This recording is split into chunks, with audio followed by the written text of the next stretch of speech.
अस्सलामुअलैकुम। हमने जब बात ग्लाइकोलिसिस के बारे में की थी तो हमने देखा था कि अगर हम शुरू करते हैं ग्लूकोज के मॉलिक्यूल से और आगे चलते हैं हम ग्लाइकोलिसिस के साथ, तो ग्लूकोज जो कि है 6 कार्बन शुगर और इसमें है ऑक्सीजन्स भी और हाइड्रोजन्स भी, और ये है 6 कार्बन शुगर। ये टूट जाती है 2 पायरुवेट मॉलिक्यूल्स में और हर एक पायरुवेट मॉलिक्यूल में होते हैं 3 कार्बन्स, और इस मरहले में हम बनाते हैं 2 एटीपीज नेट। हम इस्तेमाल करते हैं 2 एटीपीज इन्वेस्टमेंट फेज में और फिर बनाते हैं 4 एटीपीज पे ऑफ फेज में, इन 2 नेट एटीपीज के लिए।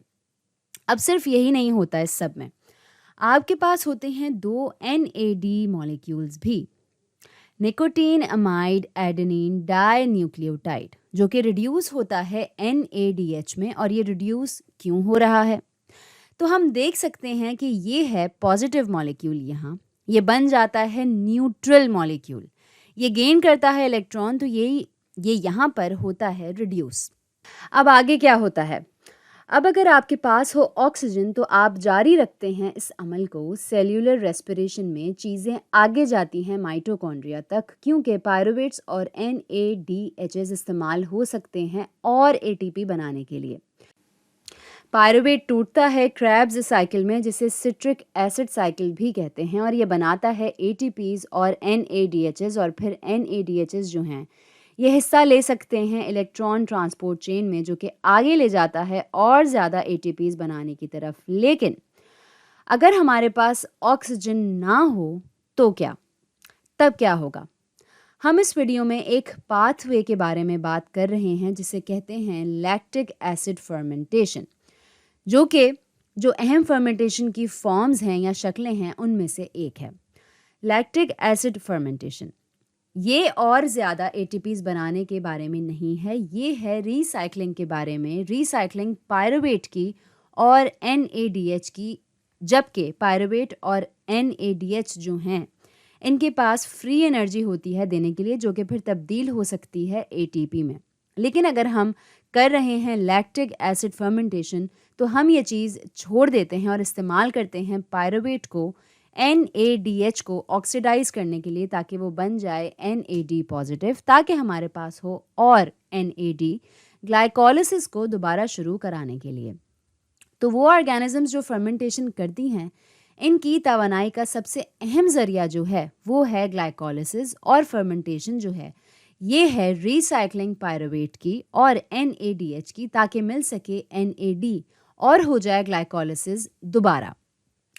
अब आप शायद सोचें कि ये वो चीज़ है जो हमें देखने को नहीं मिलती या आम तौर पर नहीं हो रही होती। तो मैं बताती चलूं कि शायद रोज़ या हफ्ते में एक आध दिन आप शायद कुछ ऐसा खाते हैं, कोई ऐसी ऑर्गेनिज्म लेते हैं जो करती है लैक्टिक एसिड फर्मेंटेशन। ये यहाँ तस्वीर आप देख रहे हैं, ये तस्वीर है दही की। ये बनती ही तब है और मिलती ही तब है हमें जब लैक्टोबैसिलस डाइजेस्ट करते हैं दूध में मौजूद शुगर्स को, और फिर ये करते हैं ग्लाइकोलिसिस, और फिर ये करते हैं लैक्टिक एसिड फर्मेंटेशन, जो कि तब्दील करते हैं पायरुवेट को लैक्टेट में। ये यहाँ मौजूद बैक्टीरिया जो है ये है लैक्टोबैसिलस। इस बैक्टीरिया की और भी शक्लें होती हैं और भी वेरिएशंस होती हैं जो इन सब खाने की चीज़ों में हमें मिलती हैं, लेकिन ये है दही। यहाँ ये है किमची जो कोरिया में खाई जाती है, इसमें भी इस्तेमाल होता है लैक्टोबैसिलस की एक वेरिएशन या एक शक्ल, ताकि हो सके लैक्टिक एसिड फर्मेंटेशन। यहाँ मौजूद है ये सब्ज़ी, सावर क्रॉट कहते हैं इसको, उर्दू ज़बान में शायद इसको खट्टी गोभी भी कहा जाता है। ये एक वेरिएशन है लैक्टोबैसिलस की, और यहाँ भी हो रही है लैक्टिक एसिड फर्मेंटेशन गोभी में मौजूद शुगर्स पर। तो अब चलते हैं थोड़ा सा आगे। तो जैसा कि मैंने कहा था, ये है पायरुवेट या पायरुविक एसिड को लेना, जैसे कि यहाँ मैंने बनाया है, ये है पायरुविक एसिड। यहाँ है ये मौजूद हाइड्रोजन प्रोटॉन, अगर हम इसे खो दें, ये है यही चीज़ दोबारा बनाई हुई, लेकिन यहाँ हाइड्रोजन प्रोटॉन नहीं है। इस ऑक्सीजन ने रख लिए हैं ये इलेक्ट्रॉन, और बाकी की सारी हाइड्रोजन्स यहाँ ये हैं इम्प्लिसिट, ये यहीं हैं। तो ये 3 हाइड्रोजन्स यहाँ ये हैं मौजूद यहीं इस कार्बन पर, ये मैं बनाती हूँ। तो ये वाला जहाँ हमने प्रोटॉन खोया था या लूज़ किया था, हम इसे कहेंगे पायरुवेट। और यहाँ जो हमारे पास हो रहा है पायरुविक एसिड या पायरुवेट, ये इस्तेमाल हुआ है NaDH को ऑक्सीडाइज़ करने के लिए।